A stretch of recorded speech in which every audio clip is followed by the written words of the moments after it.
All right. So in this session, we're going to look at 5 approaches to use to describe the Christian's interaction with culture. The essential question that we're addressing here is how does the Christian relate to the culture in which he or she lives? This is something for us to think about in the context of moral issues. We're engaged in a study of the Bible and moral issues, or Christian faith and moral issues.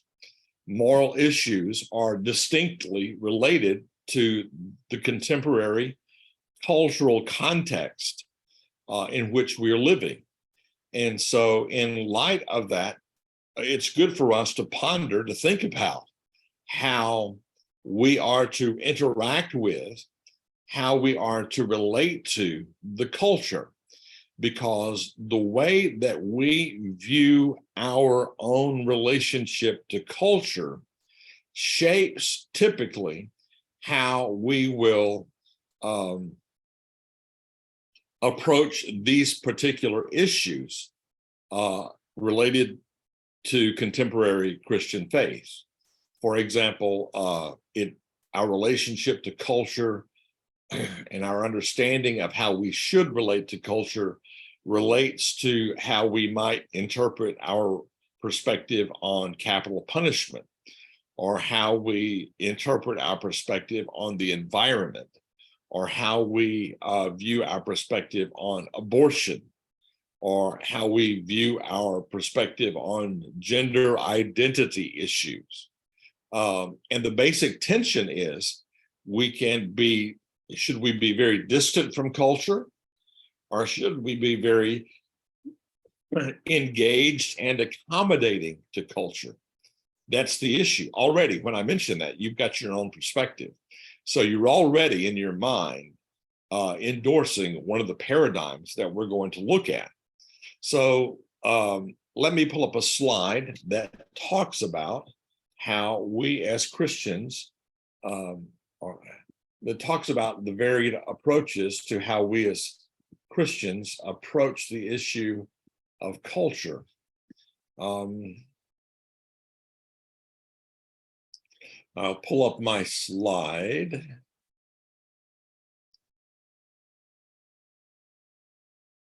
We'll open that. All right, and then I will do this. We'll look at these 5 approaches that have been proposed, and the goal is for you to find where you traditionally have been on these issues, and reflect upon how you understand your relationship to culture, and then revisit how you view the believers or the Christian's relationship to culture.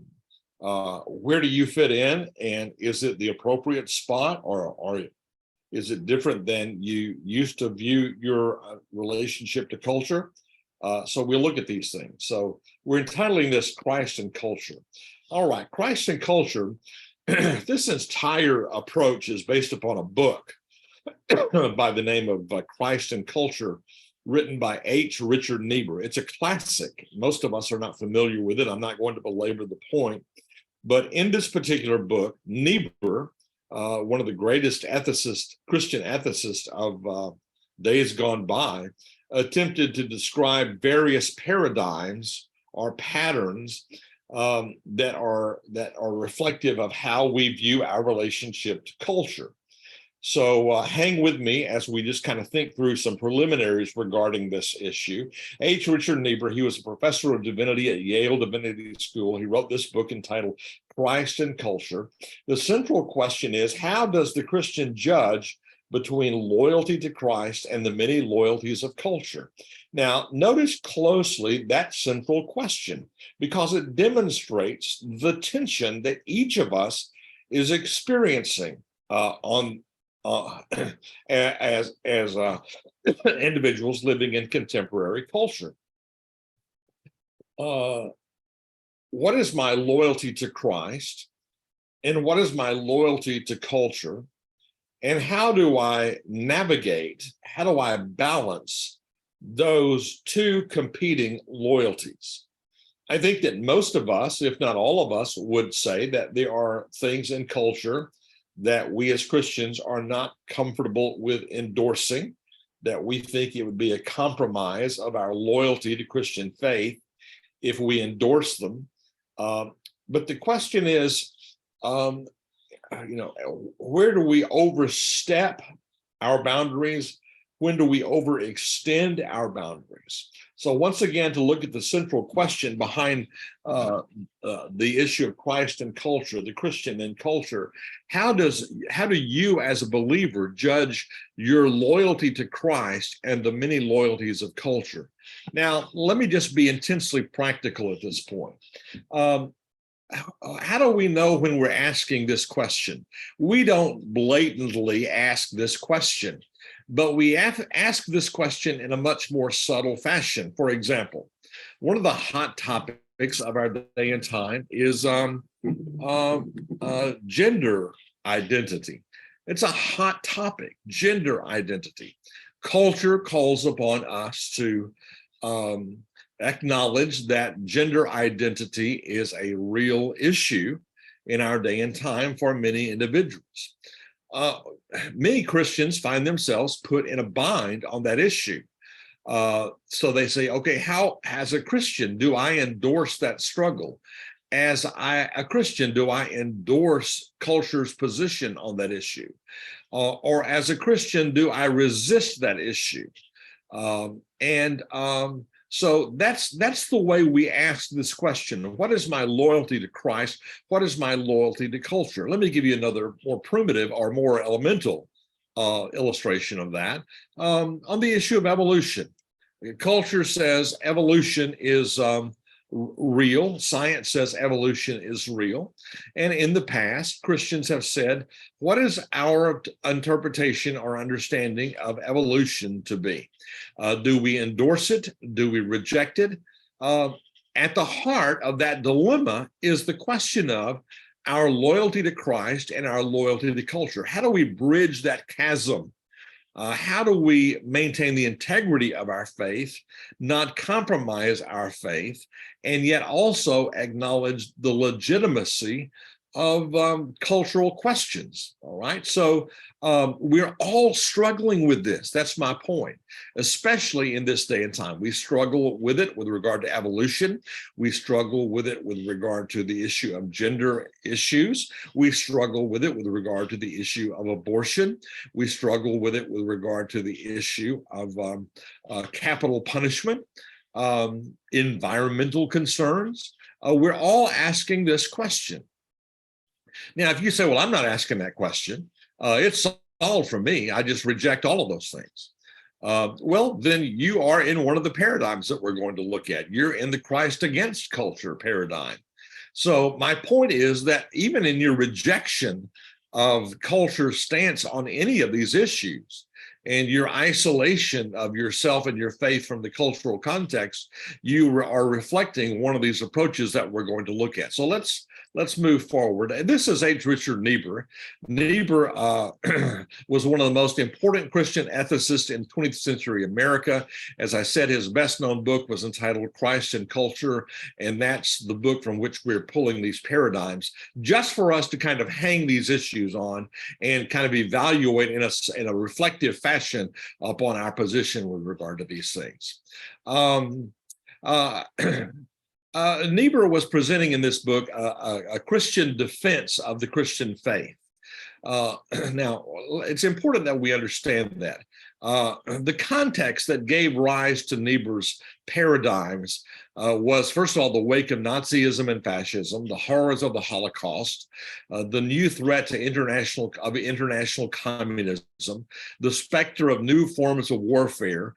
To summarize that slide, Niebuhr's book came about because there were certain critics of Christianity and certain critics of the church that said Christianity no longer speaks to these issues. These issues are too sophisticated for Christianity to speak to. They are outdated, antiquated, outmoded, ancient worldviews. They no longer speak to the contemporary existence of the human. And that was in World War II. Think about in this day and time, in 2022, approaching 2023, the issues we're facing. Even more so, there are those critics out there that say Christianity and Christian faith is an outdated, outmoded, antiquated, dead religion that no longer speaks to the contemporary situation facing humans in culture. And Niebuhr put together these constructs or these paradigms in an effort to reflect the various ways that Christianity does find some degree of relevance, even in its rejection of these moral issues. So in this book, in these paradigms, Niebuhr acknowledges that sometimes Christians do remove themselves from contemporary cultural crises. He talks about what is called the enduring problem. What is the enduring problem? He says Christianity has always been faced with an enduring problem of finding out how to apply faith to contemporary moral dilemmas. This was true in the first century world. The church then was striving to figure out how to relate faith to the leadership and authoritarianism of the Roman Empire.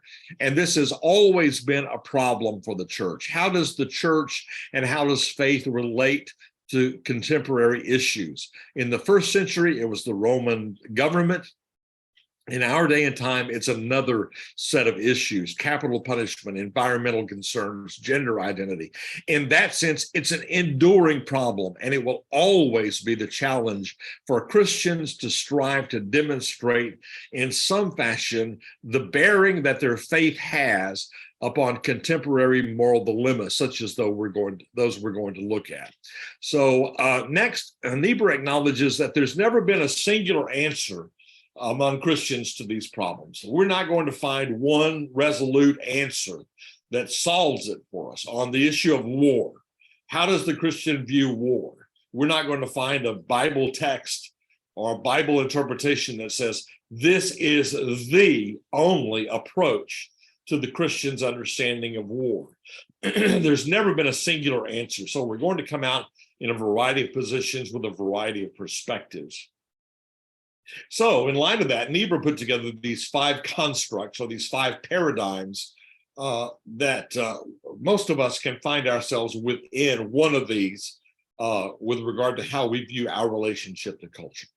All right, what are the 5 patterns? Well, here are the 5 patterns on the slide in front of you. First of all, Christ against culture. Second, Christ of culture. Third, Christ above culture. Fourth, Christ and culture in paradox. Fifth, Christ the transformer of culture. Those are the 5 paradigms that Niebuhr puts together. And he says this, that you and I probably can find ourselves in one of those paradigms. All right. So the question for us then becomes, what do each of those paradigms mean? And when we find out what they mean, then we should assess, do I fit under that paradigm? Is that my approach with regard to this issue of the tension that exists between me as a believer or as a Christian and culture? So let's look a little more at these approaches. But before we do so, what does Niebuhr mean by culture? On the slide in front of you, notice on the slide in front of you, Niebuhr defines culture as the total process of human activity. That's rather abstract. So let's kind of kind of flesh that out. What does he mean by the total process of human activity? He means civilization as we experience. He means the language of civilization, the habits of civilization, the ideas, the beliefs, the customs, recreation, social organization, values, the arts, technology, media, the law, education. Those are all aspects of human activity. For example, we're essentially saying this. How does the Christian view the arts? What is the Christian view toward the, are we to distance ourselves from the arts, movies, theater, fashion, those kinds of things, or do we assimilate ourselves and just completely endorse the arts in an uncompromising fashion? Or technology. How does the Christian view technology and the media? How does my Christian faith tell me I am to relate to social media or to technology or to any other form of media? Is it inherently evil? Is it inherently morally neutral? Is it contingent upon the substance presented by the medium? How do I relate to technology or the media? How does my Christian faith apply to work? How does my Christian faith tell me I am to view government? Is government a good thing, a bad thing? How am I to view it? In other words, on the slide in front of you, how do Christians relate to these aspects of human culture? How is the Christian to relate to these aspects of human existence? We're asking the question of, how do I, as a Christian, interact with the various aspects of culture in which I'm living? Do I endorse it? Do I reject it? Do I find a mediating position? And Niebuhr is striving to give us some paradigms that help us clarify the approach that we have to culture. All right. Another question is not only what is culture, but who is Christ?